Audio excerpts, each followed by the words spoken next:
This is NDTV, and you're watching NDTV 24/7.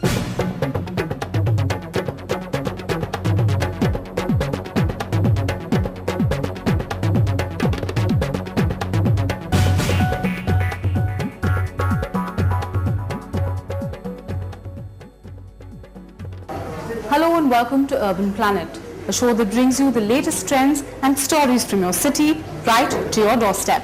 From Mumbai, I'm Ketki Angre. On the show, our special, but first, here's what we've lined up on the show for you. An increasing number of hospitals are accused of not sterilizing surgical equipment. We investigate how serious are the charges. The cases may be piling up, but we'll tell you why proving them is no easy task. And how not all instances of violence are negligence related, some just stem out of impatient patients. But first, let's quickly take a look at the top headlines at this hour. आतंकवाद के खिलाफ लड़ाई जैसी बातों में लोगों को बेवजह मारा जा रहा है. It gets personal in the Gujarat elections, attacks and counterattacks. The Congress now says it never referred to Narendra Modi when Sonia Gandhi said merchants of death. कोई किसी का नाम नहीं लिया. And Gary Kirsten is willing now to coach Team India.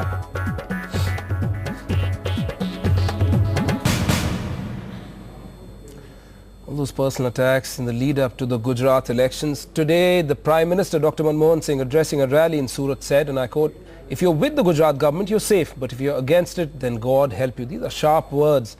And the Prime Minister himself making this.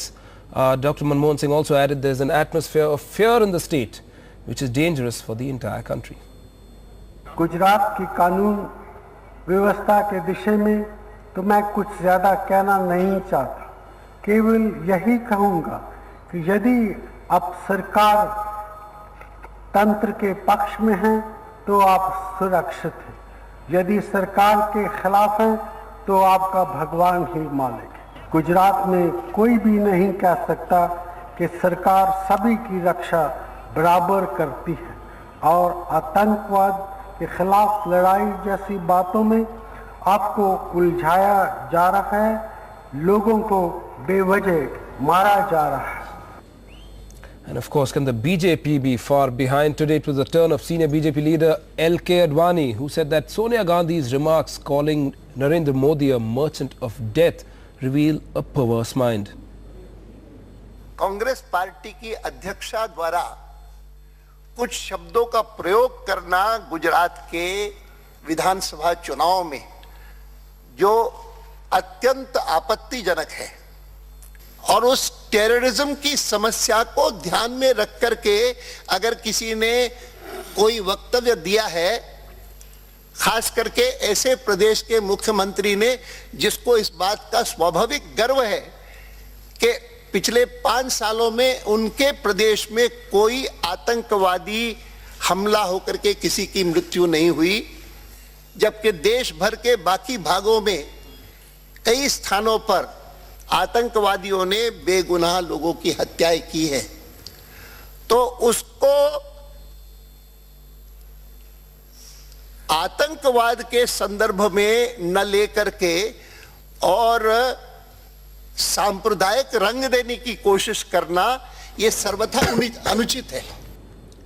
Of course, the only person who seems to be enjoying this exchange is Chief Minister Narendra Modi, who's now turned around Sonia Gandhi's comments calling him a merchant of death to saying that she didn't insult just him but the entire state of Gujarat. Sonia बहन મને લલકાર કર્યો છે. સોનિયા બહેન કહે છે મોદી મોતનો સોદાગર છે. હું તમને પૂછવા માંગુ છું ભાઈઓ, શું આ ગુજરાતનું અપમાન નથી? આ ગુજરાતનું અપમાન છે? આ ગુજરાતના મુખ્યમંત્રીનું નહીં, ગુજરાતનું અપમાન છે? શું ગુજરાતના સ્વાભિમાન પર તરાપ મારી છે? ભાઈઓ બહેનો, આ કોંગ્રેસનો બદલો લેવો જોઈએ. 11મી તારીખે आप गुजरात ने मौतना 16મી તારીખે आप गुजरात ने मौतना सौदागर कहनार सोनिया बहन તમારો અમે હિસાબ ચૂકતે કરી દઈશું. And the Congress seems to have realized that they've handed this issue to Narendra Modi on a platter. So today we saw some backtracking from the Congress. Congress leader Kapil Sibal said that Sonia Gandhi never called Narendra Modi a merchant of death. She wasn't referring to him. He said the Congress president was referring instead to state functionaries. Mrs Gandhi ने कोई किसी का नाम नहीं लिया, लेकिन जो असलियत है वो जनता के बीच रखी। और ये कहना कि साहब मुझे प्रोवोक किया गया, ये भी गलत, क्योंकि ये एडवर्टाइजमेंट है मोदी जी की। आप देर में आए तो आपको मैं तो बता देता हूं, ये मोदी जी की खुद की उनकी पार्टी की एडवर्टाइजमेंट है। और क्या एडवर्टाइजमेंट है 28 नवंबर और 30 नवंबर की, जिसमें लिखा गया on the wounds of Godhra they poured salt, they appointed the Banerjee commission, they said that the fire was lit from within, they made our case weak, they want to save 100 accused, they lifted the parda of the conspiracy. Jeetega Gujarat. This is a half-page ad in every Gujarati newspaper on 28th of November, much before Mrs. Gandhi went and said anything.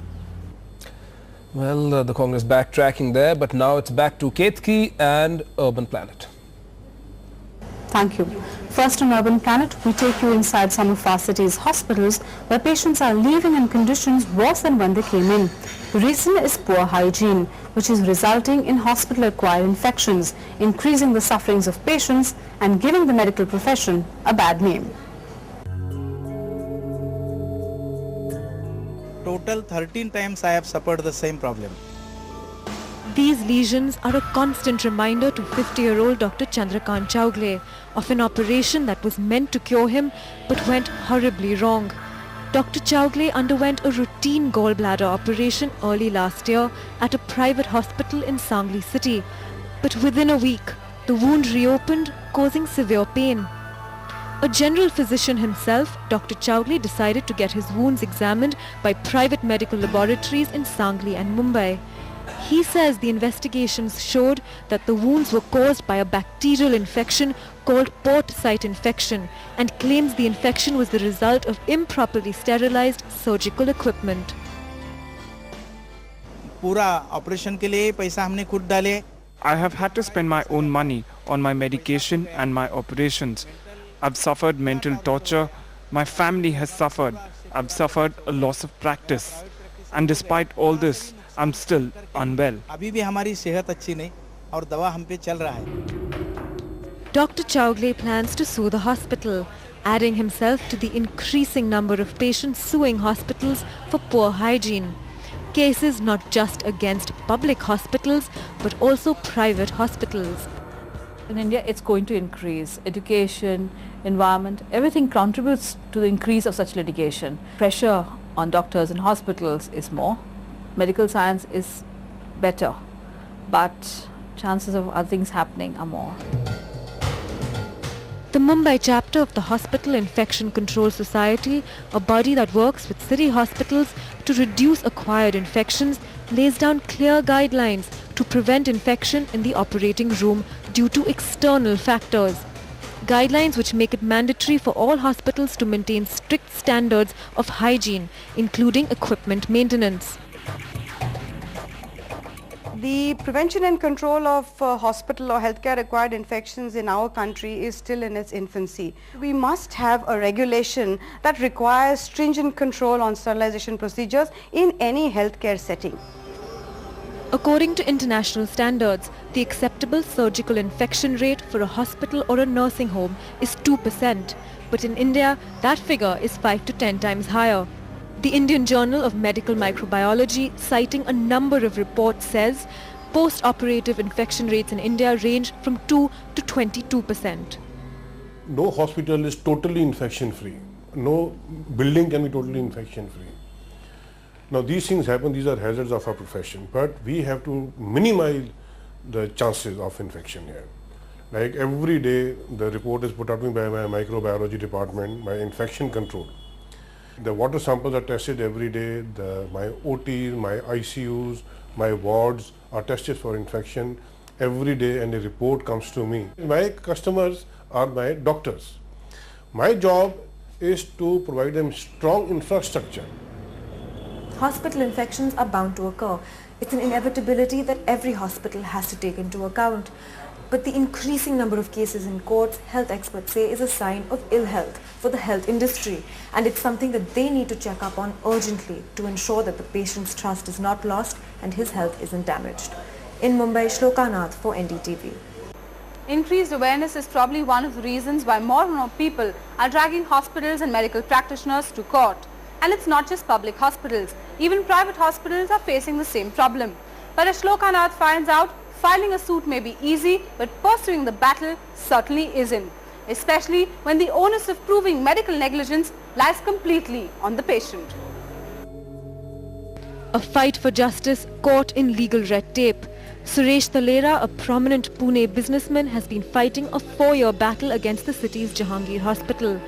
Thalera's wife Sushila was operated upon by doctors at the Jahangir Hospital in Pune to remove gallbladder stones on June 26, 2002. But soon afterwards developed post-operative complications. Complications that a doctor present during the operation at the hospital admits were caused by the Mycobacterium chelone, a rare kind of hospital-acquired infection. Patient has been infected by the bacteria which entered the patient's body from the residual water which was left outside the coterie after it was boiled. Patient Thalera has been infected with AFB bacteria only from Jahangir Hospital Theatre. Her husband says he's found 24 other cases like that of Sushila, all of whom he says were operated upon at Jahangir Hospital that same year. The source of the infection? A disinfecting agent called Sidex, used to sterilize the surgical instruments. Their plea for compensation has gone from court to court. So I went to High Court to bring the facts that why police is not filing FIR. So that took one year away, you know. And there when the case was filed, so against that they went to Supreme Court. Now I wonder, you know, the legal system in this country is so complex that the judges know that there is a strong merits. Now Supreme Court is sitting on it for last 1.5 years. I had to travel almost 6 times for this matter, and we have to engage the council. The council charges me something like 1.5 lakh, 2 lakhs of rupees per session, and the case doesn't come up. Thalera told NDTV that the hospital administration first denied that they were at fault, and it was only when the hospital doctors went on record supporting Thalera that they changed tact. Told him that since the disinfectant was not being made by them, they could not be blamed for it. This is what the hospital had to say. Having gone through the great detailed manner in terms of investigation, they have categorically stated that the hospital is not done any kind of negligence in this particular case. 5 years on, Thalera's predicament goes to show just how difficult proving a medical negligence case really is. Because the onus of proving a high degree of medical negligence lies with the patient, as the Supreme Court ruling has said that not all errors on the doctor or hospital's part constitute proof of negligence. Lawyers say many cases are filed by angry relatives who refuse to accept that medical complications can occur with any surgery, and given the various factors at play, it's difficult to clearly establish a case of severe negligence. When I was in Rajasthan as a judge of that High Court, a criminal revision came before me challenging the conviction of 2 doctors for causing grievous hurt. I have held that there was no voluntary causing of hurt or grievous hurt by the doctors. The operation was conducted with the consent of the patient. Therefore, there was no question of criminal negligence on the part of the doctors. Doctors say many a legal trouble could be avoided if the hospital was simply honest with the patient. I remember an orthopedic surgeon telling me about his aunt who was operated in India. He lived in England actually, and he mentioned that she had been accidentally operated on the wrong knee. I was horrified, and he sort of smiled at his aunt and said, well, very nice, you'll make a little money out of this and he'll operate on the other side for free. And she was horrified and she said, no, I'm not going to take him to court. He was very nice. He explained to me that it was an accident, a mistake, and apologized. So I think that attitude, when they understood that mistakes do happen and when there was very good communication, that may actually not be there that much now. Of all of the cases that do go to court, less than 10% find favor with the patient. A statistic people like Thalera are determined to challenge if it brings about a change in the way hospitals work. With Imtiaz Jaleel in Pune, in Mumbai, Shloka Nath for NDTV. You're watching Urban Planet. Time now for a quick break, but lots more coming up on the other side. Stay tuned.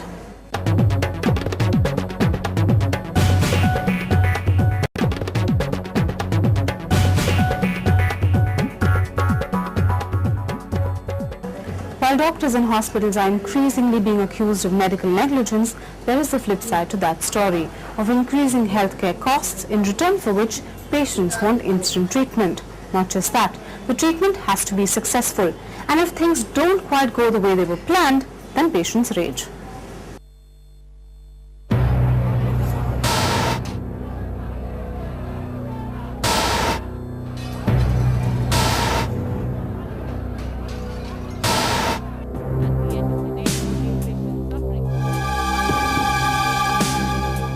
Perhaps the most famous example of patient rage. Shiv Sena activists reduced to rubble the 200-bed Samiti Devi Singhania Hospital in Thane, Mumbai. This soon after their leader Anand Dhige, who was being treated for a fractured leg, died. In 3 hours of mayhem, they torched the building, smashed ambulances, medical equipment, everything in sight. But till date, medical negligence has never been proved. Since then, attacks on doctors have only increased.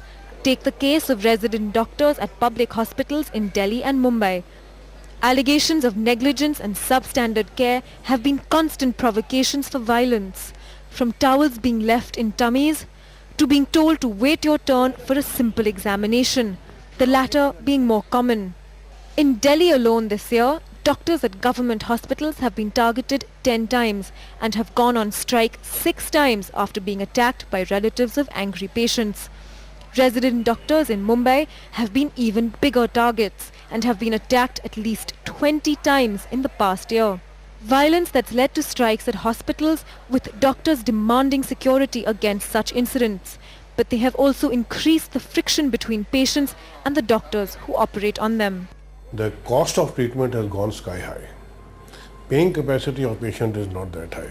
So when you have spent so much of money, you have nobody to reimburse you with that money, and the patient is not improving. Patient dies, or he is not treated properly. So the rage sets in. A case occurred in this hospital years ago when a doctor operated upon a lady, and she was having stomachache for 9 months. When it became unbearable, she went in for X-ray. What they found, there was a big scissor lying inside her stomach. I have kept this scissor as a souvenir in my office. Nobody does these things intentionally. These are the hazards of profession, like I said. Everybody does. Doctor treats a patient in good faith.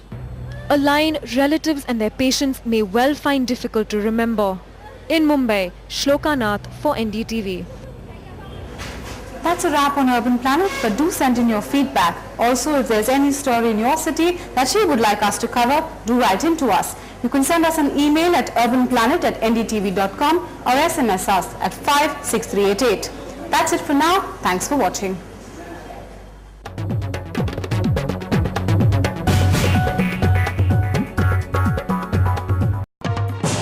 This is NDTV. And you're watching NDTV 20.